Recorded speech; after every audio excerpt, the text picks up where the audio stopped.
Buenos dias, everybody. Today is Hispanic History Day, or Heritage Day. It also happens to be National Tequila Day.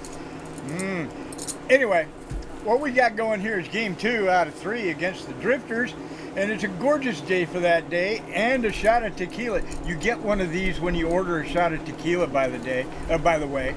So, anyway, before I screw this up more, Mike Chexx on my right, Mark Magdelano on my left. Guys, let's get into it.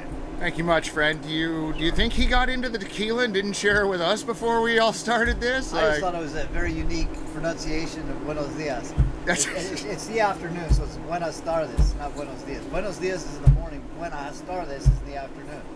Okay? Thank you for the Now you're giving me kung fu stuff. What the hell's going on? It's Mexican. It's Latino Day. I don't even know what's going on anymore. Oh. Well, You ever see that thing where they grab the pillow, grasshopper? Well, first and foremost, Coach, congratulations on the win last night. Pickles victorious over the Springfield Drifters by a score of 8-4. Interesting from the box score, everybody that took a trip to the plate got on board last night for you, whether it be via a hit or via a walk. So you got contributions up and down the lineup. Govea noticed with multi-hit games last night. Yeah, I mean, the first 5 innings we're getting no-no'd, right? And Yeah. So we had to make it up in the last 4 innings. They played great last night, you know, and Alex would probably give up a couple of those knocks, or at least one of those knocks, to not hit into the double play with the bases loaded. Right. So the game giveth and the game taketh away, right? So he treats the game the right way, and he got a knock later on that was a big knock for us. So. Well, and again, you know, this lineup has pop and has proven itself to be great in situational hitting throughout the season so far. So for fans that might have been watching last night, I could understand maybe being a little nervous through 5, but the team came through in the end, posting a big 5 spot in the 8th. Yeah, and I'm not sure we have the pop that we had earlier in the year, and I'm not sure that we're completely in the situational hitting thing. We've got a lot of new faces coming in, but the faces that are here are new, but they're old, right? Mm-hmm. And so we know what we think they can do. So we got some surprises for you starting Monday, maybe this weekend. All right, well, looking forward to it. You got your 5 innings out of Murphy last night, Yeah. A fairly solid bullpen performance. Nolan Ficklin and Carter Delaney came out and gave you 3 innings where you were able to put some runs on the board, and Ficklin ended up coming away with the W. I think Ficklin's outing was the most impressive. I mean, he was a bridge to get to the closers. Delaney was electric, and obviously we had a great start from Big G. You know, it was one of those nights for one of the better closers in WCL. Shippy's a little under the weather, a little food poisoning. So we'll give him a little bit of a break. So he'll bounce back on the horse tomorrow night. We'll give him another night off tonight. But yeah, it was a great pitching performance. You know, we got a good one. Yep, no, fun game last night. And so if I've done the math correctly, with a win tonight and a loss by Cowlitz and Yakima Valley, y'all clinch a playoff spot, or at the very least 2 wins for y'all, and you're into the final dance. Yeah, I don't know. I have no idea. I have no idea what the magic number is. I don't know. I mean, I don't believe in magic. I just believe in trying to get game 30. Right. This is game 30. Magic numbers are for the press, the people in the stands, mom and dad's back home, the front office. They can print playoff tickets. For me, it's just game 30. Now that's fair. I don't know, Coach, but I believe in the magic of the Pickles. I don't think there's any magic in the Pickles. I think you got to throw strikes, you got to make routine plays, and you got to get on base. That's magic. Well, that's the magic of baseball. Yeah, baseball is magical, but it's not magic. Okay. I mean, you can't even say good afternoon in Spanish. And then we go back to this again. I mean, Ron, you know, we're like we got a good thing going now. Absolutely. Today's National Latino Day, and my heritage, my culture is Mexican. So, you know, I'm pretty happy about today. I'm going to actually walk up to a song that my mom and dad used to go dancing to on Saturday nights. It's sort of an emotional song for me. So when I hand the lineup card to ask permission if they could play Sabor a Mi.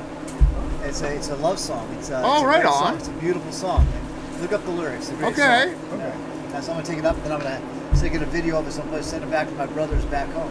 Oh, very good. Oh, that's great. Yeah. Very That- good. Yeah, sort of cool thing. Well done, yeah. Buenos tardes.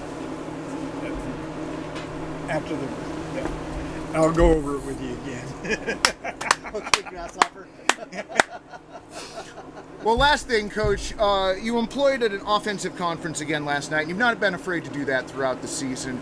what do those conversations consist of? Because it seems like sort of an all hands on deck, or at least everybody that's on base at the plate and in the on deck circle, y'all gather there in front of the Pickles dugout. What are those conversations like? We talk about what we can do, what we're looking to do, why we're gonna fake steal here, the purpose of it, what's gonna happen if we do steal the base. Are they gonna walk the guy on deck, and then we want the guy in the hole to be ready for the guy for knowing what's gonna happen next time through. So we give them all the situations.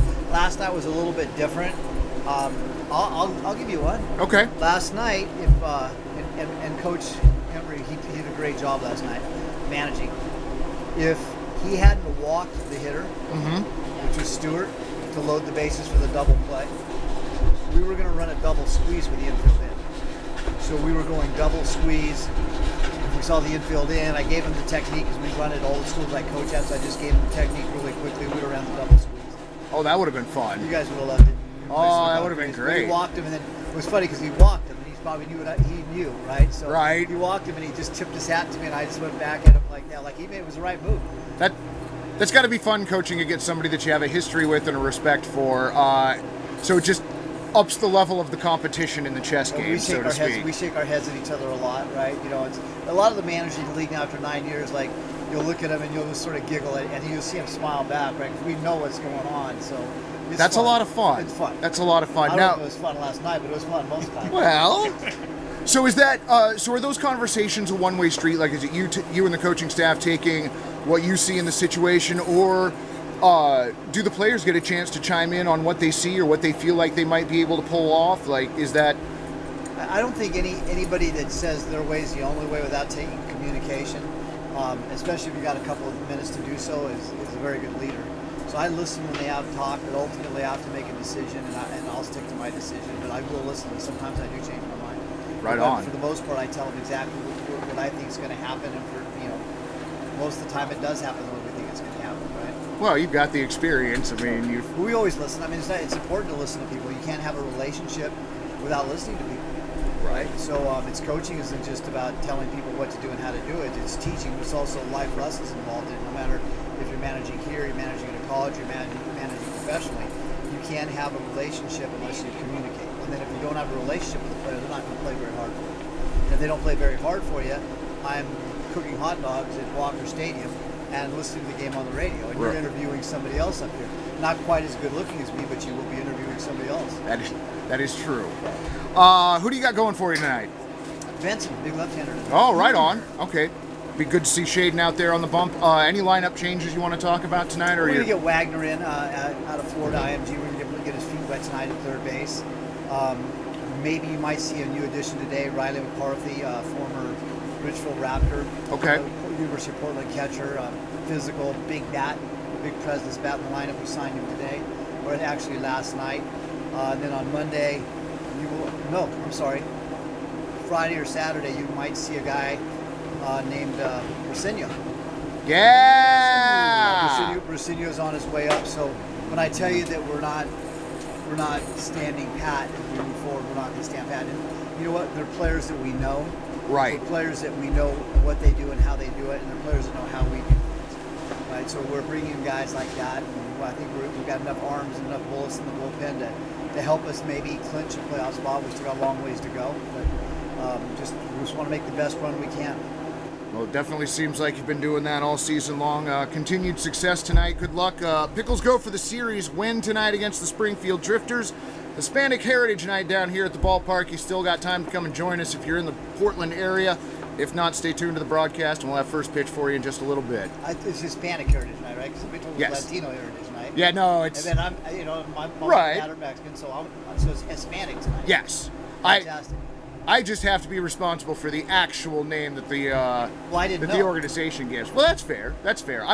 That's my job. You've got a whole other job down there. We're going to listen to batting practice today. It's going to be all mariachi music. I see. That'll be great. It's going to be awesome. I can't wait. I can't wait either. Hey, maybe I get tossed tonight, and I'll just dig up one of these cups and come sit with you. Yeah. I'm sure Ron would share his with you. Oh, you betcha. Yeah. All right. This pregame show's turned into a little bit of comedy stand-up. A little bit. We're funnier than Jeremiah. I don't know that I'd go that far. Well, tell him I said that. All right, I'll tell him you said that. I want him to give me cred today. All right. We'll definitely do that then. Did you have anything more that you wanted to add to this insanity? I better to get out of this. Go Pickles!